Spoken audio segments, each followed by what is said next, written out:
Morning प्यारे बच्चों। राकेश डोगरा की क्लास में आपका एक बार फिर से स्वागत है। हर घर पाठशाला में हम राज्य सरकार, स्थानीय सरकार के बारे में पढ़ चुके हैं। आज हम केंद्र सरकार के बारे में जानेंगे। बच्चों, हम पढ़ रहे थे सरकार के स्तरों के बारे में। सरकार के 3 स्तर होते हैं: स्थानीय स्तर, राज्य स्तर और केंद्रीय स्तर। स्थानीय स्तर में पंचायत सरकारें और राज्य सरकार स्तर में जो है वो हम प्रदेश स्तर की जो सरकारें होती हैं उसके बारे में जाना था। आज हम केंद्र सरकार के बारे में जानेंगे। बच्चों, भारतवर्ष में लोकतांत्रिक सरकार है और पूरे भारत को जो है वो जिस तरह से हमने अपने प्रदेशों को विधानसभा क्षेत्रों में बांटा हुआ था, उसी तरह पूरे भारत को जो है वो छोटे छोटे संसदीय क्षेत्रों में बांटा हुआ है, जिसमें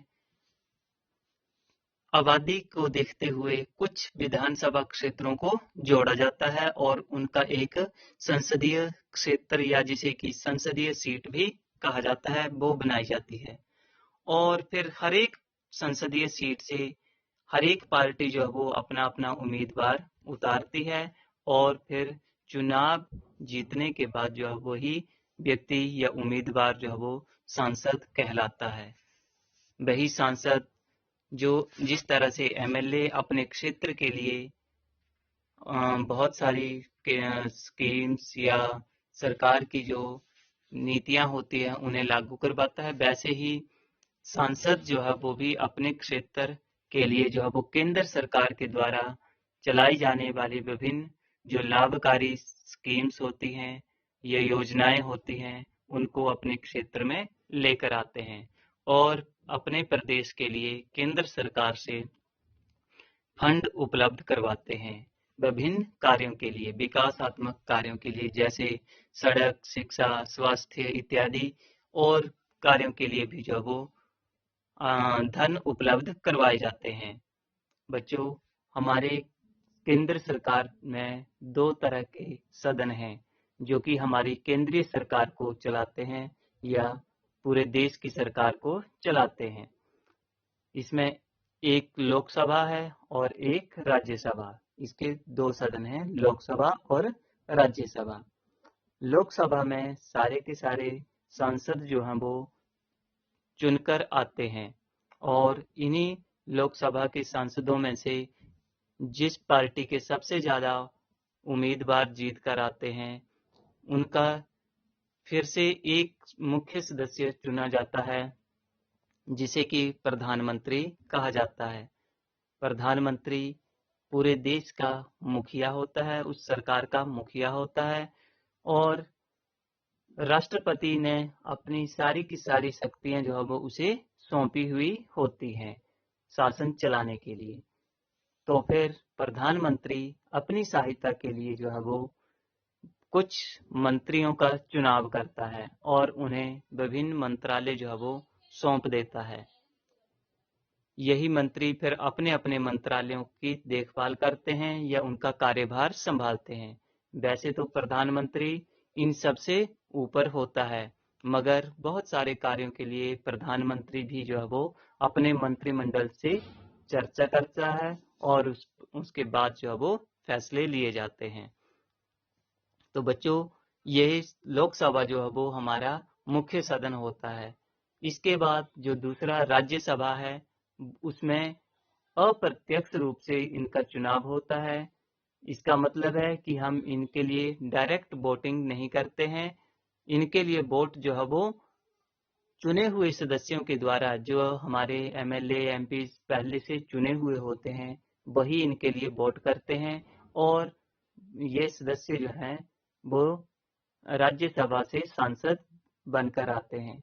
राज्यसभा से भी बहुत सारे सांसदों को जो है वो मंत्रिमंडल में शामिल किया जा सकता है। तो बच्चों, इस तरह से हमारे 2 सदन हुए, जो हमारा राज्यसभा है वो उच्च सदन कहलाता है और लोकसभा को निम्न सदन कहते हैं, क्योंकि राज्यसभा जो है वो कभी खत्म नहीं होती है, भंग नहीं होती है। ये हमारा स्थायी सदन होता है, जबकि लोकसभा जो है वो हमारा अस्थायी सदन होता है, क्योंकि लोकसभा का चुनाव 5 वर्ष के लिए किया जाता है और हर 5 वर्ष के बाद जो है वो हमारे चुनाव करवाए जाते हैं। 5 साल के पूरा होने पर ही सरकार जो है वो स्वतः ही चुनाव आयोग के द्वारा खारिज कर दी जाती है और फिर नए सिरे से जो है वो चुनाव करवाए जाते हैं।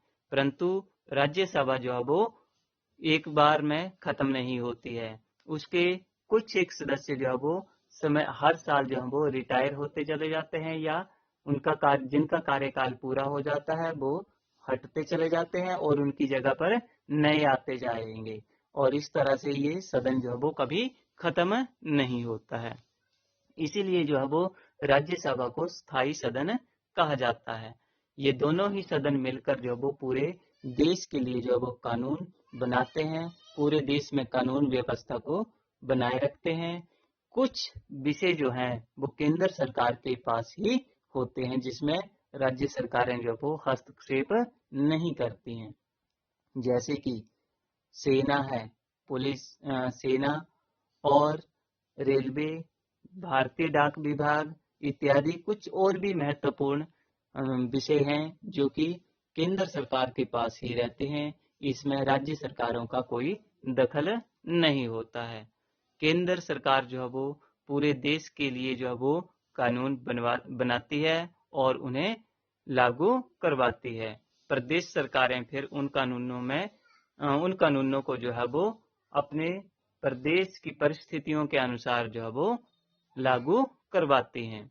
तो बच्चों, इस तरह से हमने देखा कि भारत में जो है वो लोकतांत्रिक सरकार है और इसके 2 सदन हैं, एक लोकसभा और एक राज्यसभा। लोकसभा जो वो अस्थायी सदन है, जो कि हर 5 वर्ष के बाद जो वो खत्म हो जाता है, जबकि जो राज्यसभा है जो कि स्थायी सदन है वो हमेशा बना रहता है। अगर सरकार खत्म भी हो जाती है तो राज्यसभा जो है वो पूरे देश का कार्यभार जो वो संभाले रखती है और सरकार चलती रहती है। लोकसभा में इस समय जो है वो 542 सीटें हैं, जबकि राज्यसभा में जो है वो 245 सीटें हैं। इस तरह से जो है वो हमारे देश की सरकार जो है वो एक मजबूत और लोकतांत्रिक सरकार है। बच्चों, तो इस तरह से हमने जाना कि केंद्रीय सरकार क्या है और कैसे कार्य करती है। आशा है कि आपको आज का वीडियो पसंद आया होगा। कोविड से अपना ख्याल रखिएगा। धन्यवाद।